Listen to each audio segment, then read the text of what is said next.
Valls, on a entendu beaucoup d'élus socialistes ou de candidats socialistes depuis le début de cette soirée qui ne se disent pas inquiets par les résultats ce soir. Quand même. Ben, écoutez, je crois que les résultats sont plutôt réconfortants par rapport à ce qui nous était annoncé depuis plusieurs semaines aujourd'hui. Vous voyez pas le message d'alerte des électeurs de gauche, peut-être, ou de l'électorat en général ?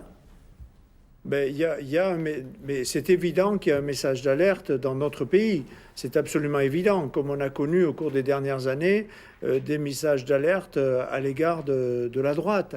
Je crois que dans un pays qui est en crise, qui connaît une crise économique très grave, une crise sociale très grave, avec plus de 3 millions de chômeurs, il est normal et il est naturel que les électeurs alertent les élus. Ça me paraît tout à fait normal. Vous êtes spécialiste des questions agricoles. Il y a un sentiment d'abandon dans les campagnes.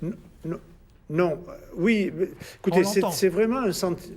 Oui, on l'entend, mais je crois que ce n'est pas la réalité. Ce n'est pas la réalité. Moi, je suis dans un département où, par exemple, la politique agricole commune amène 100 millions par an à l'agriculture de la Dordogne, et les agriculteurs, ils le savent. Je suis dans un département où il y a plus de 30 000 retraités agricoles, et ils savent que c'est la gauche qui, depuis 20 ans, se bat pour eux. Et que c'est la gauche qui a voté, par exemple, la retraite complémentaire qui bénéficie, qui a été élargie aux conjointes depuis le début de l'année. Le fait est, par exemple, c'est que dans le Bergeracois, le Front National fait une percée et arrive même en tête dans certains secteurs. Mais disons que c'était habituel. Dans le Bergeracois, le Front National était déjà présent dans 3 cantons du Bergeracois au cours des dernières... Pas à ce niveau-là, mais il n'a pas progressé d'une façon aussi spectaculaire qu'on l'attendait. Aujourd'hui, qu'est-ce qu'on disait? Au niveau national, on plaçait la droite à 9-10 points devant la gauche. C'est pas vrai, et on se rend compte qu'on est quasiment à égalité. Et on plaçait le Front National autour de 30% ou 25%, et c'est pas la réalité.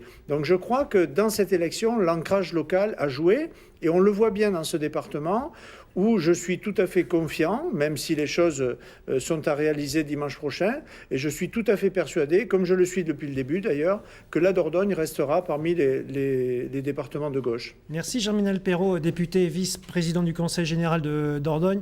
Je précise quand même que vous êtes arrivé en tête au premier tour, 46,4% des suffrages contre l'UDD. Jean-Pierre Bouchard et Marie Pradery, 23,2%. Merci Germinal Perrault. Marie-Pierre Labrigeon, d'autres résultats avec vous? Oui, si on